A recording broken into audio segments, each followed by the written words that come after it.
कोई सब फनकार नहीं होते। बिल्कुल सही। और मेरे अंदर ये नेचुरल इंस्टिंक्ट था। अब मैडम को सुन लिया, लता को सुन लिया और गा लिया और कॉपी बिल्कुल ऐसी की कि पता ही ना चले। बोलों के साथ उसका लगाव इस तरह से उसका मिजाज बन जाता है कि आप महसूस करते हैं कि जैसे आपके दिल को पकड़ लिया उसने। इंडोनेशिया से ऑफिशियली गई थी तो वहाँ से इंडोनेशियन गाने काफ़ी सिखाई थी। फिर इंडोनेशियन सर्विस के ये गाती थी। तबले वाला आशिक मरहूम थे मेरे साथ। मैंने कहा भाई ये तबला भी ले जाओ, बाजा भी ले जाओ, बस मैं फनकार नहीं हो सकती, मैं नहीं गाऊंगी। रुबीना कुरैशी और मुस्तफ़ा भाई के घर तो मेरा बहुत आना जाना था, बहुत दोस्ती थी, बहुत प्यार था और हम दोनों एक दूसरे की बहुत इज्जत करते थे। और मेरे आज तक मैं समझती हूँ कि सिंधी को इतनी खूबसूरती से अगर किसी ने गाया है लोक गायकी में तो वो रुबीना कुरैशी है। रुबीना, मैं आपसे आज बात करूँगी जब रुबीना कुरैशी नहीं थी और जब रेडियो पे आई और जब आपने हैदराबाद से गाना शुरू किया। क्या तुम्हारे घर में और भी कोई गाता था? कोई नहीं, मैं अकेली थी। बल्कि मेरी बहन तो बहुत ही हकारत से मुझे देखती थी कि ये क्या शुरू कर दिया। अच्छा। वो कहती थी कि क्या तुमने शुरू कर दिया है। वो नहीं पसंद करती थी। तो फिर ये क्यों गाना शुरू हुआ? ये कहाँ किस वक्त तुम्हारी जिंदगी में? बड़ा गजब का सवाल है। लाइफ से ही हुआ क्योंकि नेचुरल इंस्टिंक्ट था। अल्लाह की तरफ से ये एक देन होती है। ये तो कोई जो सब गा नहीं सकते। नहीं, बिल्कुल सही। कोई सब फनकार नहीं होते। बिल्कुल सही। और मेरे अंदर ये नेचुरल इंस्टिंक्ट था कि मैं स्कूल में भी जब थी तो उस वक्त हिंदू टीचर्स भी हुआ करती थी। एक हमारी टीचर थी हिंदू, दादी वीरा, वो हमें म्यूज़िक की तालीम भी दिया करती थी वहाँ पे। और अक्सर जो फ्यूचर अपने स्कूल के जो फंक्शंस वगैरह होते थे तो उसमें वो म्यूज़िक के टैबलोज वगैरह करवाती थी छोटे छोटे से। उसी ज़माने में रेडियो पाकिस्तान हैदराबाद की बुनियाद पड़ी तो उन लोगों ने फिर स्कूल्स में कॉलेजेस में कहलवाया कि लड़कियां जो हैं फैमिली से जो लड़कियां आना चाहें तो मुझे आपा ने बुलवाया कि भाई तुम जाओ, तुम टैलेंटेड हो। क्योंकि आपा मुझे इंटर स्कूल्स कॉम्पिटिशन्स में भी भेजा करती थी। अच्छा, अच्छा। तो इत्तेफाक से एक जगह कंपटीशन थी गवर्नमेंट सिटी कॉलेज में, तो वहाँ मीरपुर से मसूद राना आया था। अच्छा। और यहाँ गर्ल्स कॉलेज से मैं गई तो मुझे फर्स्ट प्राइज़ मिला। तो उसके बाद जब बहुत अरसे बाद मसूद राना फिल्मों में आ गया है तो वो कहने लगे कि देखिए आपने मुझसे मेरे होते हुए आपने फर्स्ट प्राइज़ ले ली थी लेकिन आप फिल्मों में नहीं गा रही, मैं फिल्मों में गा रहा हूँ। तो बहरहाल आपा ने मुझे कहा कि आप जाएं अगर जाना चाहे तो। मैंने कहा नहीं आपा, मुझे घर से तो इजाज़त मिलेगी। हाँ, मैंने यही पूछना था कि घर वालों का क्या? नहीं, घर से नहीं, इजाज़त बिल्कुल नहीं। तो कहने लगे कोई बुराई नहीं है, तुम जाओ, मैं जिम्मा लेती हूँ। अच्छा। तो बहरहाल मैं डरते डरते, हमारी एक पड़ोस में एक रहती थी, वो नजरत कॉलेज में वहाँ पढ़ाती भी थी, वो अमीर शहनाज नाज, और वहाँ रेडियो पर वो परफॉर्म भी करती थी। अच्छा। गाती भी थी, शायरा भी थी, लिखारी भी थी, बड़ी बहुत कुछ थी वो। तो वो मुझे कहने लगी कि रुबीना, आयशा तुम चलो। मेरा नाम आयशा था। आयशा, मैं ये कहने लगी थी रुबीना से पहले आयशा, बहुत पुरानी बात कर रहे हैं। आयशा तुम चलो हमारे साथ, चलो मेरा प्रोग्राम है, तुम चल के देखो, अगर तुम्हारा जी चाहे, तुम्हें अच्छा लगे तो तुम करो कुछ। तो मैंने कहा नहीं, चल तो सकूंगी मैं, चल देख लूंगी चल के, लेकिन मुंह नहीं खोलूंगी करना या वहाँ हिस्सा लेना मेरे लिए नामुमकिन है कि मुझे इजाज़त नहीं मिलेगी। तो बहरहाल चले गए। माहौल बड़ा अच्छा लगा मुझे क्योंकि आर्टिस्ट तो अंदर से थी ना, लेकिन आता जाता कुछ भी नहीं था। मैडम को सुन लिया, लता को सुन लिया और गा लिया और कॉपी बिल्कुल ऐसी की कि पता ही ना चले। और अक्सर लड़कियों के दरमियान स्कूल में भी ऐसी जमा हो जाते थे और गाते रहते थे। तो वहाँ पे मुझे उन्होंने, कंपोज़र थे मोहम्मद इब्राहिम, उनसे उन्होंने इंट्रोडक्शन करवाया। तो कहने लगे कि आप गाना सुनाएं। तो मैं बैठ गई। सारी बातें भूल गई कि इजाज़त नहीं मिलेगी, बैठ गई। बिल्कुल भूल गई। उन्होंने वो पियानो पे बैठे थे, कहने लगे कुछ भी आपको आता हो आप सुना दें। ठीक। तो मेरी एक दोस्त थी, उसने मुझे सिंधी काफ़ी सुना। मुझे सिंधी नहीं आता था गाना, उर्दू फिल्मी गाने गा लेती थी या फिर वो ढोलक के गीत, ये जो शादियों में जो होते हैं, मेहंदी वगैरह में। तो वो पेरे पवंदी सान रही वंज रात बम्बोर में, मैंने वो सुनाया उनको। तो वो उठे अपनी सीट से उठ के, तो वो चले गए स्टेशन डायरेक्टर हमीद नसीम साहब थे बैठे हुए, अंसारी थे वहाँ पे, MB अंसारी। उनसे कहा कि एक लड़की आई हुई है, आप लोग ज़रा कंट्रोल रूम में जाके इसे सुन लें, बाकी उसको मोटिवेट, वो रेडियो पर आएगी नहीं, उसने कह दिया कि मैं आऊँगी नहीं, लेकिन कोशिश काम आपका है, मैं कर लूँगा कोशिश, आप उसको सुन लें। बहरहाल उन्होंने सुना और बड़ी मेरी हिम्मत अफजाई की है। वो मुझे कहने लगे कि सुना उन्होंने, मुझे आके कहने लगे कि भाई क्यों आप रेडियो पे क्यों नहीं गाना चाहती। मैंने कहा नहीं, मुझे इजाज़त मिलेगी नहीं, मैं नहीं कर सकती। तो कहने लगे कि अच्छा एक काम करते हैं कि हमारे यहाँ कोरस रिकॉर्डिंग होती है और वो हम ढाका भी भिजवा देते हैं, हम उसमें आपकी आवाज़ सुनाई नहीं देगी, आप गा लें। उसमें मैंने कहा हाँ ये हो सकता है। अच्छा, वो रिकॉर्डिंग हुई। कमाल की बात यह है कि मेरी इतनी प्रोमिनेंट आवाज़ इतनी प्रोमिनेंट आवाज़ कि मेरे कजिन्स ने सुन लिया। उन्होंने कहा कि ये रेडियो पर जो ये आवाज़ है ये तुम्हारी है। हाँ, अब झूठ तो नहीं बोल सकती। तो शादी ब्याह के गीत थे, कुछ कौमी तराने थे, कुछ इस तरह से। फिर बहरहाल मैंने थोड़ा हौसला किया, अम्मी ने मुझे मेरा साथ दिया। ठीक। और इस तरह से मैंने प्रोग्राम करने शुरू किया और फिर गाना चल फिर तुमने सीखना शुरू किया? सीखा मीज़ू मैंने कोई ख़ास तौर नहीं, अच्छा। मकसद कोई इस तरह से नहीं, जो कंपोज़र मेरे लिए कंपोज कर लेते थे वो मैं गा लेती थी। और बाकायदगी से मैंने गाना शादी के बाद लाहौर आके सीखा है। अच्छा, तो शुरू में बस यूँ शौकिया कह लो या... और मकसद रूदारी थी, और ये कि बड़ी जल्दी पिक कर लेती थी। तो प्रोग्राम जब होते थे तो एक प्रोग्राम में 6-6, 7-7 आइटम्स होते थे, तो वो आराम से हम कर लेते थे, सीख लेते थे और गा लेते थे। फिर उसके बाद बाहर फंक्शंस वगैरह हुए, लेकिन फंक्शंस भी मैं बड़ी मोहतात होकर करती थी, क्योंकि मैं कोई प्राइवेट फंक्शन कभी नहीं करती थी, क्योंकि पैसे की लालच मैंने कभी नहीं की कि चलो जो भी फंक्शन मिल गया, जो शादी ब्याह का हो गया या किसी की बच्चे की वो क्या कहते हैं मुंडाई होती है, क्या होती है, जी। तो वो इस किस्म के फंक्शंस मैंने नहीं किए। ऑफिशियल जो होते थे, रेड क्रॉस के हुए या कोई हुए, या कलंदर शहबाज पे जाना हुआ, भिटाई पे जाना हुआ, सचर सरमस का ऑफिशियल होता था, उस पे मैं चली जाती थी।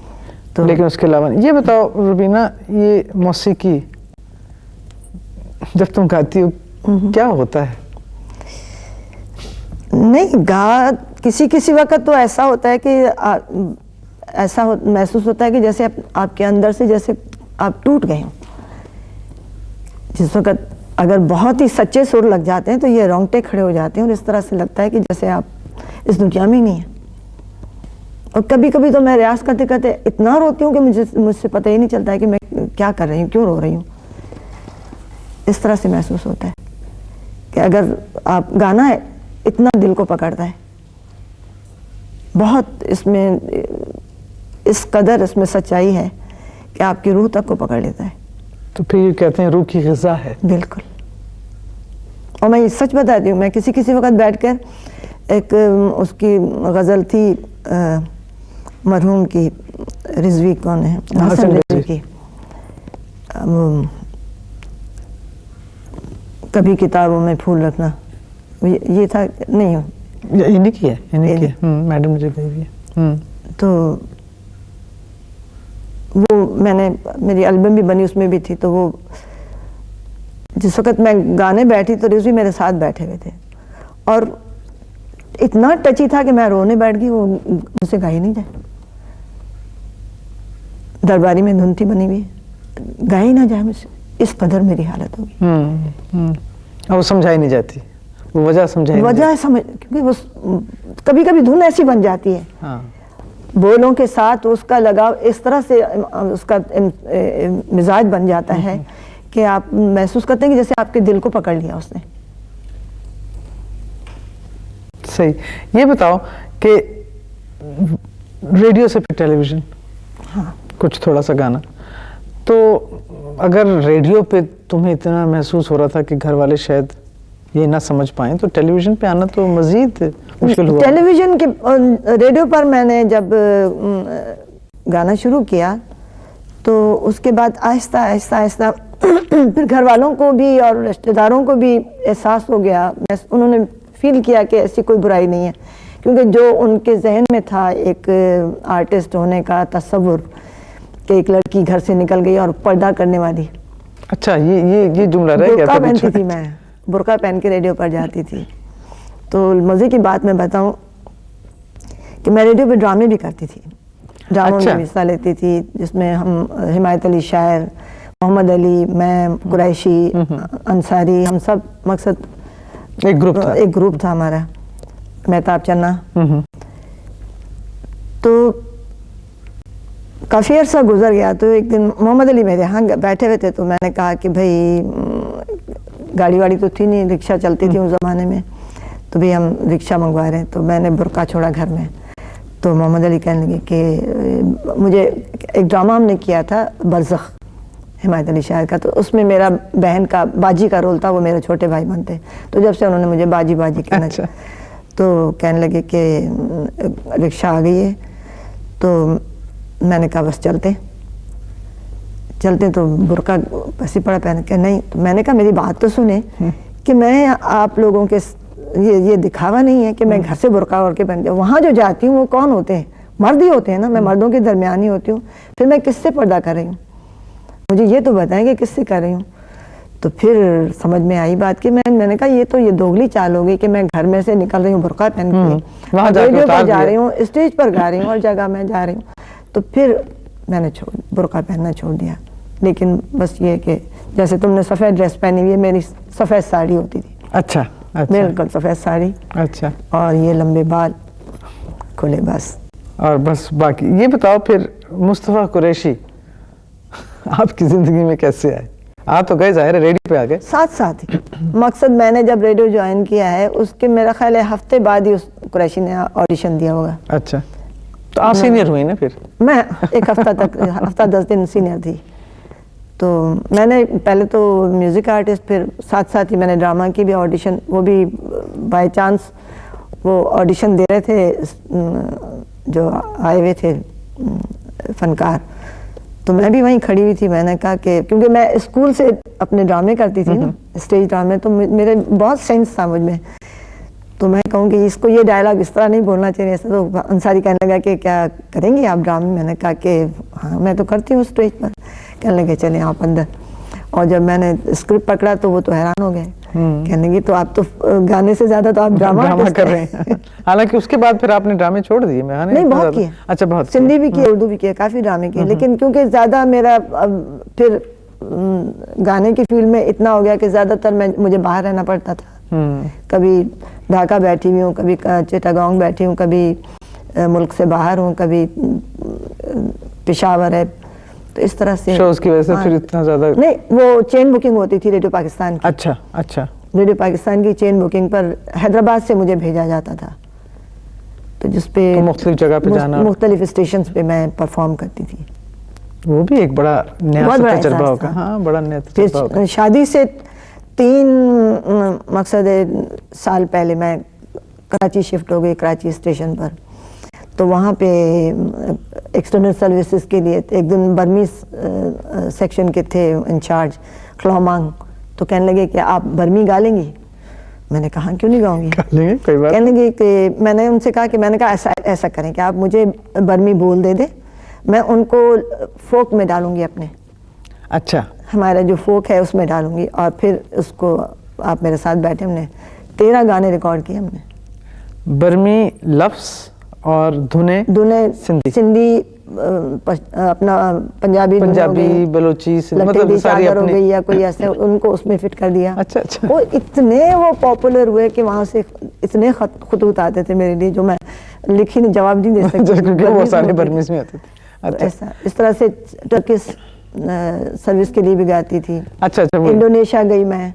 अच्छा। इंडोनेशिया से ऑफिशियली गई थी, तो वहाँ से इंडोनेशियन गाने काफ़ी सीखाई थी, फिर इंडोनेशियन सर्विस के लिए गाती थी।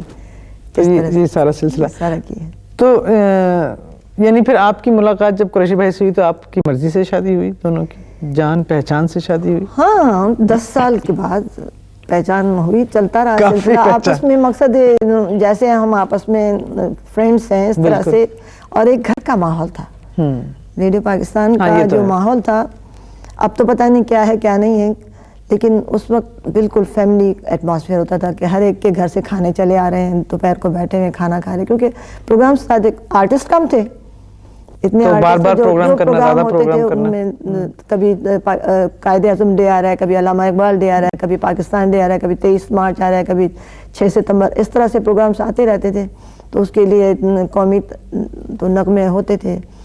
फिर और शाह लतीफ़ डे आ गया, कलंदर शहबाज, बहुत इस सारी। तरह से बहुत।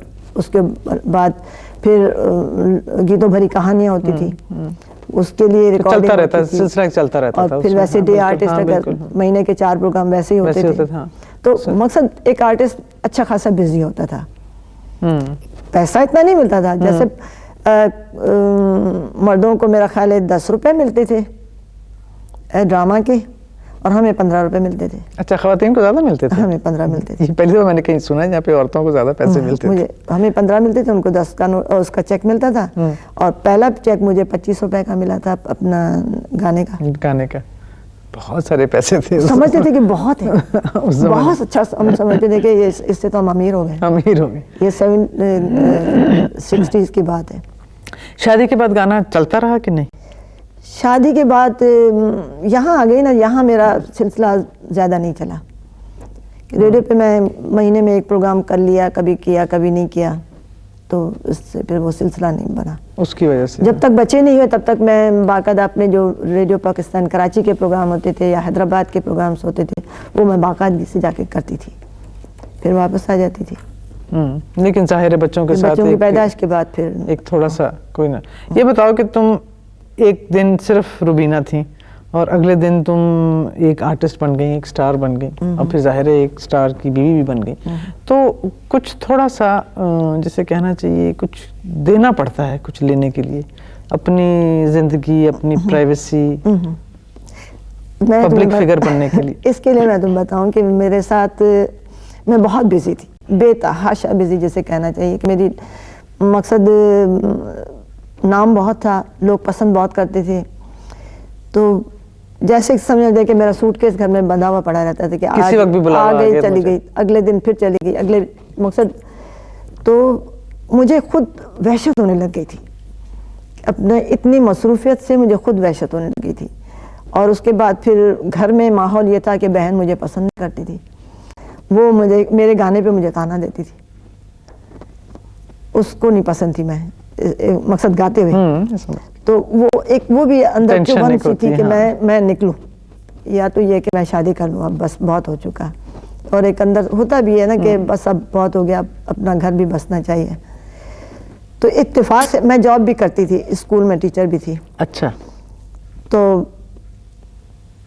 मेरी कलीग थी, उसने मुझे कह दिया कि रुबीना, मेरे ससुर बता रहे थे कि मुस्तफ़ा कुरैशी चाहते हैं कि तुम्हारी बहन से शादी करें। तो मैंने कहा तो अच्छा, बंदा तो ठीक ठाक ही है, तो मैं खुद बात कर लूँगी उससे। उस ज़माने में ये चला, ये अपना कौन सी इनकी फिल्म थी पहली, लाखों में एक। लाखों में एक की शूटिंग से ये लाहौर भी आ रहे थे, इधर हैदराबाद भी आते रहते थे। तो एक दिन मैं प्रोग्राम पे गई हुई थी, तो ये बैठे थे रेडियो पर। तो मैंने कहा मैंने इस तरह से मेरी कलीग ने मुझे बताया है, तो अगर ये सच है तो आप मुझसे बात करें ना, मेरी बहन है, मुझसे बात करें। तो ये मुझे देखते रहे, कहने लगे कि बात ही है कि अगर शादी करूँगा तो आप ही से करूँगा, बहन से क्यों करूँ।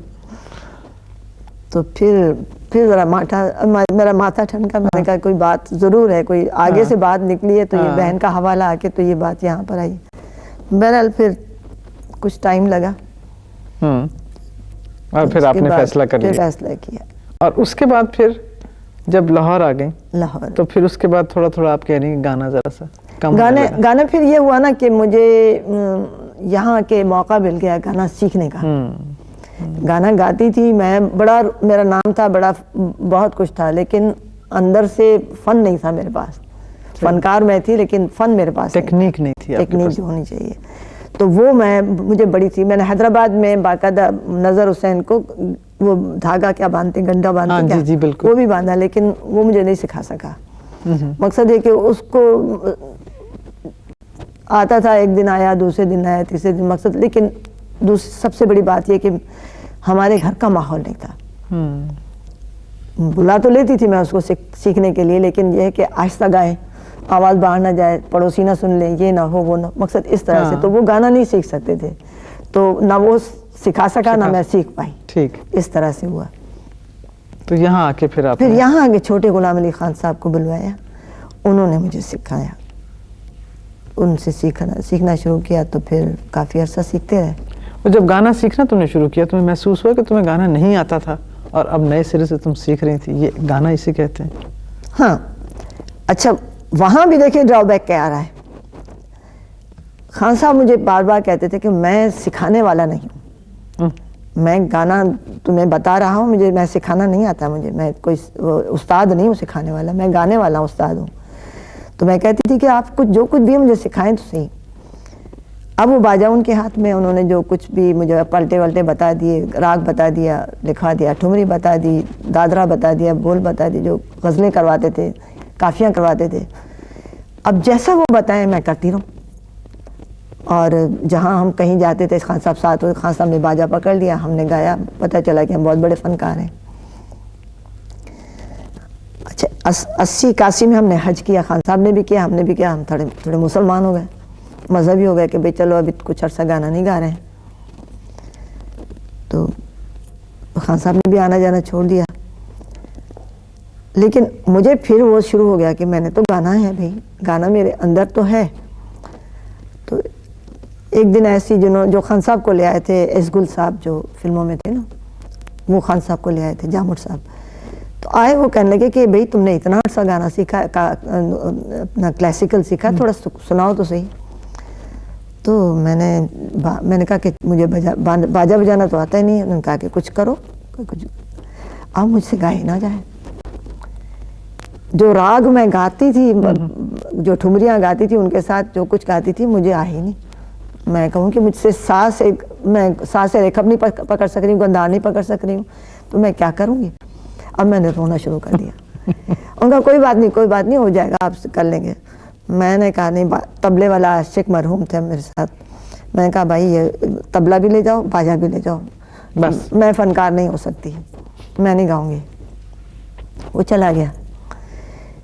उसके बाद 8 दिन के बाद वो आया कि बीबी आप पेटी बजाएं, खुद बजाएं। आपको खान साहब ने बहुत सिखाया, आपके पास सब कुछ है, अंदर है आपके, लेकिन आप ये खुद खुद से नहीं करेंगी तब तक बात नहीं बनेगी। अब मैंने कोशिश तो किया, रोती जाऊं, बजाती जाऊं, रोती जाऊं। वो उसका भी हौसला था कि उसने मुझे क्लासिकल की 3 ताल में वो मैं उसके साथ बजा रही हूँ, और बेतुका इधर से उधर, ना सम पे आऊँ ना खाली पे जाऊँ ना कहीं कुछ, मगर वो बजाया जा रहा। वो उसका हौसला था कि उसने बड़ा साथ दिया मेरा। आस्ते आस्ते करके जो खान साहब ने मुझे सिखाया था वो मेरा वापस आना शुरू हुआ, क्योंकि मुझे सुरों की पहचान हो गई ना। सुरों की पहचान जब हो गई तो फिर मुझे लगा कि मेरे पास तो काफ़ी है, उनका दिया हुआ माशाल्लाह ठीक ठाक ही है। तो फिर इत्तेफाक से देखें कि उसके बाद फिर मैंने कंपोजिशन भी थोड़ी, और सबसे पहले तुम्हें ताज्जुब होगा सुन के कि मैंने फैज साहब की नज़्म कंपोज की, जब दुख की नदियाँ में हमने जीवन की नाव ढाली थी। तो वो ये हुआ कि मेरी बहन और मेरी फ्रेंड्स आए हुए थे, उनको लेके हम मरी वरी घूमने गए। वहाँ से वो लोग आए, लौट के हम सब आ गए। तो उनको सी ऑफ करके एयरपोर्ट से रात के 12 बजे हम वापस आ रहे थे, दोनों मियाँ बीवी। रास्ते में हमारा एक्सीडेंट हो गया, बड़ा ट्रक के साथ, आर्मी के। ऐसा हुआ कि मेरी पसलियाँ सब क्रैक हो गई, क्रैशी के माथा कट गया सारा, यहाँ से अंदर शीशे सारे चले गए। तो वहीं CMH में दाखिल किया मैं। उसके बाद फिर मैं घर वापस आई तो मुझे मना कर दिया कि आप गा नहीं सकती, क्योंकि सांस की तकलीफ। तो फिर मैंने ये छोटे थे बच्चे मेरे, तो उनको बिठा देती थी कि आप बाजा बजाते रहें तो मैं कुछ ना कुछ करती रहूँगी। तो फिर मैंने ये नज्म बैठकर मैंने Compose ईश्वर किया। नहीं आती थी उस हाँ, वक्त ज़माने, उस वक्त तो कहती थी कि तुम कुछ करो बैठ कंपोज करें, तो मैं लेटे लेटे मैंने ये कंपोज की थी, कंपोज की थी, तो कंपोजिशन की तरफ भी आ गई। कंपोजिशन की तरफ फिर आई। ये बताओ रुबीना कि तुम एक खुद भी ज़ाहिर फनकार हो, खुद भी एक पब्लिक फिगर हो और एक पब्लिक फिगर के साथ तुम्हारा एक रिश्ता भी है, इसकी वजह से कभी कभी पब्लिक में बहुत जाना पड़ता है। तुम एक बहुत प्राइवेट किस्म का इंसान हो, तुम्हें इतना ज़्यादा शौक नहीं है, ना दिखावे का शौक है ना मिलने, तो कभी कभी महसूस होता है कि ये बहुत ज़्यादा तुम्हें काम करना पड़ता है इस किस्म का, लोगों के साथ मिलना जुलना, या नहीं कि मैं तुम्हें मकसद देखा तुम ज़्यादा महफिल पसंद नहीं हो? मैं चोजी हूँ। अच्छा, जहाँ मेरा जी चाहा कि मुझे जाना चाहिए मैं चली जाती हूँ, जहाँ नहीं चाहे फिर कुरैशी भी मुझे फोर्स इसरार नहीं करते। नहीं, अगर वो देखते हैं कि इसका मूड नहीं है, नहीं जाना चाहती है, तो फिर चुपके से खुद निकल जाती। अगर मैंने तैयारी करने शुरू कर दी, देखेंगे हाँ ठीक जाना चाहती है, ठीक है, कोई अपनी अगर मतलब कि अपने मिजाज की चीज जगह है जाने की तो मैं चली जाती हूँ, वरना बेकार है जाना। वरना ये फिल्म लाइन तो बहुत आना जाना मिलना मिलाना, फिर वो आप वहाँ पे जाके वो मेंटली अपसेट हो जाते हैं। आपको अगर आपके मिजाज की महफिल नहीं है तो फिर क्या फायदा जाने। ये तो है। अब इस वक्त जो तुम्हारा मकाम है, पिछले सालों में रहा है, तुम्हें लोग भी पहचानते हैं, तुम बाहर निकलोगी तो 4 आदमी भी तुम्हें पहचानेंगे, लेकिन अब नहीं पहचानते। अच्छा, अब तो वो बहुत पहचान उसका गिला मैं तुम लोगों से करूंगी कि रेडियो पाकिस्तान से हो, और तुम लोगों से करूंगी, क्योंकि एक आर्टिस्ट होता है उसकी पहचान तब होती लोग उसे मुसलसल देखते रहे, कभी तो देखते रहे ना, जब नहीं देखेंगे। अब अक्सर ऐसा होता है, कुरैशी बैठे हुए मेरे साथ, लोग आ रहे हैं ऑटोग्राफ, एक जमाना था कि लोग मुझसे ऑटोग्राफ लेते थे, कुरैशी को अवॉइड करते थे, वो आज ये है कि वो उससे ऑटोग्राफ लेते हैं। तो मुझे तो ये पता है कि ऐसा वक्त आता है यार आर्टिस्ट पर। मैंने नाम नहीं लूँगी एक आर्टिस्ट का, उसका फ़ोन आया, बहुत बड़ा आर्टिस्ट था, उसने फ़ोन किया कि कुरैशी से बात करनी, तो मैंने उनकी बात करवाई, तो उन्होंने करके, तो वो कुरैशी बिल्कुल दम बखुद ऐसे थे, बहुत उनकी बड़ी हालत थी। तो बहरहाल नाम मैं नहीं लूँगी, उस आर्टिस्ट ने कहा कि मुझे काम दिलवाओ, मुझे काम दिलवाओ। तो उसने कहा कि भाई काम मैं कैसे आपको दिलाऊं, आप तो इतने सीनियर, इतने ज़बरदस्त आर्टिस्ट, और आपको मैं काम कैसे दूँ। कहता नहीं, मैं सिर्फ अपना अखबारों में अपनी तस्वीर देखना चाहता हूँ, मुझे किसी तरह से काम दिलवाओ। तो मैंने कुरैशी से कहा, मैंने कहा देखें ये आज इसने कहा है, कल आप पर भी ये वक्त आ सकता है, तो आप इस चीज़ पे फ़ख्र ना करें। तो इसीलिए मैं मुतमईन इस वजह से हूँ कि मुझे पता है कि मैंने अपना दौर देख लिया, अब अगर उसके साथ लोग मानूस हैं, मुझसे नहीं है, तो कोई बात नहीं। लेकिन मैं एक एंजॉय तो कर रही हूँ ना एक शख्स के साथ, लाइफ एंजॉय कर रही हूँ। बिल्कुल। लेकिन ये बताओ कि एक पब्लिक फिगर के साथ रहना कभी कभी काफ़ी आजमाइश तलब होता है, कि आपको वक्त भी देना पड़ता है ज़रा ज़्यादा, आपको इस बात का एहसास भी रखना पड़ता है कि एक मशहूर शख्स के साथ या एक नामवर शख्स के साथ आपको रहना है, जिस तरह उनको शायद आपके साथ रहता होता है ना कभी कभी। हाँ, वो एक ज़माना था, मकसद गिव एंड टेक हो गई ना। हाँ बिल्कुल। तो अब ये है कि अब उनका वक्त है, तो मैं उनका साथ बाकायदा निभा रही हूँ। फिर साथ में मुझे, क्योंकि सारा कुछ मैंने अपने ज़िम्मे ले लिया ना, जब लाहौर में आई और उनको काम मिलना शुरू हो गया, तो फिर इतने बिजी हो गए कि सारा कुछ मैंने अपने ज़िम्मे ले लिया, तो आज सब कुछ मेरे ही पास जैसे है ना। बिल्कुल। बच्चे भी मुझे ज़्यादा पहचानते हैं, मुझसे ज़्यादा मानूस हैं, क्योंकि उनको ज़्यादा टाइम मैंने दिया। तो अब बेटा भी है, तो बाप ने अगर टाइम नहीं दिया तो बेटा ये भी कहता है कि मुझे टाइम नहीं मिला। लेकिन अब मैं ये समझाती हूँ कि भाई वो टाइम उसने हमारे लिए वक्फ किया हुआ था, हमारे लिए वो मेहनत कर रहे थे, तो इसलिए वो टाइम नहीं दिया। इस वजह से ये फ़र्क पड़ जाता है, क्योंकि एक बिजी लाइफ हो जाती है उस वजह से, है ना। रुबीना कुरैशी आज मुतमईन है अपनी ज़िंदगी से? अल्लाह का शुक्र है, शुक्र है अल्लाह का। किसी चीज़ के बारे में सोच के कि ये थोड़ा सा करना रह गया? बस मैं चाहती हूँ कि मैं अपने बच्चों के लिए कुछ कर लूँ, कुछ मैं अगर उनके काम आ सकूँ। अब पता नहीं, अल्लाह मियाँ मुझे कुछ हौसला दे, हिम्मत दे कि मैं उनके लिए कुछ कर सकूँ। बहुत कुछ किया है, यहाँ तक तो मैंने उनके लिए किया है, अब भी मेरा जी चाहता है कि मैं कुछ करूँ।